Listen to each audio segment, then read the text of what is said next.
ಮಹಾರಾಷ್ಟ್ರ ರಾಜ್ಯ ವಿಧಾನಸಭೆಯ 288 ಕ್ಷೇತ್ರಗಳಿಗೆ ಏಕಕಾಲದಲ್ಲಿ ಇದೇ 20ರಂದು ಚುನಾವಣೆ ನಡೆಯಲಿರುವ ಹಿನ್ನೆಲೆಯಲ್ಲಿ ಬಹಿರಂಗ ಪ್ರಚಾರಕ್ಕೆ ಇಂದು ಸಂಜೆ ತೆರೆಬಿದ್ದಿದೆ.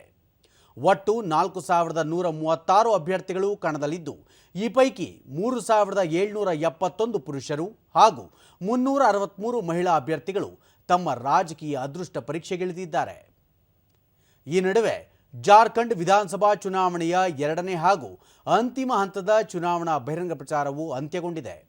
ಈ ಹಂತದಲ್ಲಿ ಒಟ್ಟು 38 ಕ್ಷೇತ್ರಗಳಲ್ಲಿ ನಾಡಿದ್ದು ಮತದಾನ ನಡೆಯಲಿದೆ. ಒಟ್ಟು 81 ಕ್ಷೇತ್ರಗಳನ್ನು ಒಳಗೊಂಡಿರುವ ಜಾರ್ಖಂಡ್ ವಿಧಾನಸಭೆಗೆ 2 ಹಂತಗಳಲ್ಲಿ ಚುನಾವಣೆ ನಡೆಯುತ್ತಿದೆ. ಇದೇ 13ರಂದು ನಡೆದ ಮೊದಲ ಹಂತದಲ್ಲಿ 43 ಕ್ಷೇತ್ರಗಳಿಗೆ ಮತದಾನ ಜರುಗಿತ್ತು. ಮಹಾರಾಷ್ಟ್ರ, ಜಾರ್ಖಂಡ್ ಸೇರಿದಂತೆ ಹಲವು ರಾಜ್ಯಗಳ ವಿಧಾನಸಭೆ ಮತ್ತು 2 ಲೋಕಸಭಾ ಕ್ಷೇತ್ರಗಳ ಉಪಚುನಾವಣೆಯ ಮತ ಎಣಿಕೆ ಇದೇ 23ರಂದು ನಡೆಯಲಿದೆ.